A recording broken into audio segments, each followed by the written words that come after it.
Assume that a simple random sample has been selected from a normally distributed population and test a given claim. Identify the null and alternative hypothesis, test statistic, p-value, and state the final conclusion. Okay, in a manual on how to have a number one song, it is stated that a song must be no longer than 210 seconds. A simple random sample of 40 current hit songs results in a mean length of 244 seconds and a standard deviation of 53.01 seconds. Use a 0.05 significance level and an accompanying Minitab display to test the claim that the sample is from a population of songs with a mean greater than 210 seconds. What do the results suggest about the advice given in the manual? Okay, so what are the null and alternative hypotheses? So again, I kind of look for this claim here, stated that a song must be no longer than 210 seconds. Okay, so that tells me no longer than 210 seconds. So that means it needs to be less than. So the manual says it must be less than 210 seconds, but our claim here, they're probably wondering, wait a second, that doesn't make a whole lot of sense. So their claim is that it's greater than 210 seconds. So that's our claim, greater than 210 seconds. And the null is always equals. So that is D.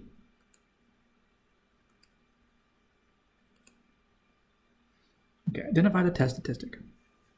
Now, we'll do this a couple different ways. It says to view the Minitab display. Let's do that. So let's click on this.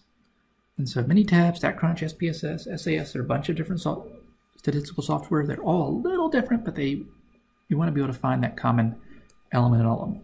So we're looking for the T statistic. Looking for T, it's right here, 4.06.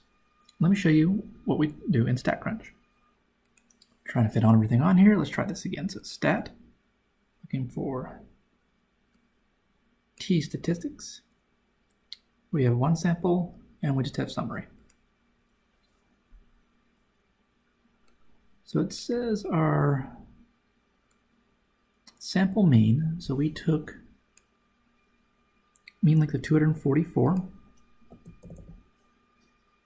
And it says standard deviation is 53.01. And the sample size was 40 songs.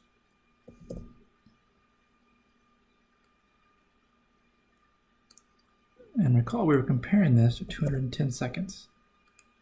And they're saying, I bet it's greater than 210 seconds. Let's compute.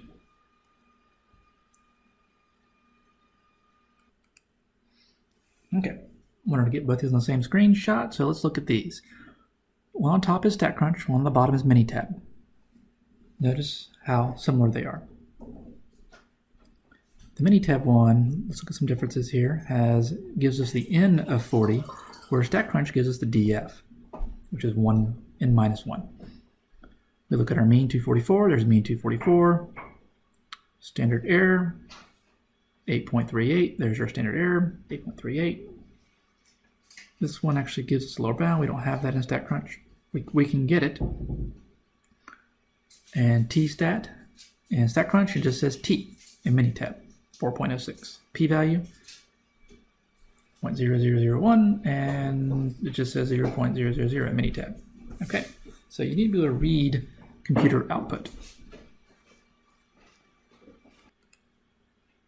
Okay, so we'll just use the Minitab output they gave us, 4.06.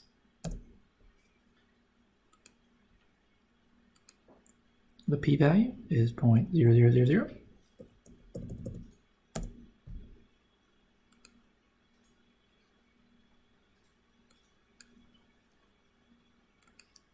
Okay, and now for one of the most important parts, we got to state the final conclusion. So we're going to, P is low, so we're going to reject HO. So that reject HO, and if you reject HO, there is enough evidence to support the claim that the population of songs with a mean length greater than 210 seconds.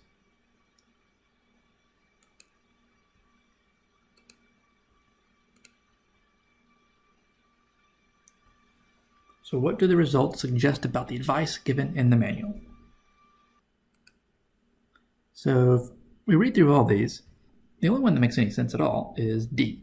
The results suggest that the advice of writing a song that must be no longer than 210 seconds is not sound advice, because we found the average was greater than 244 seconds. or sorry, we found that the average, our mean was 244 seconds, and that was statistically greater than the 210 seconds. So D. So I hope that helps.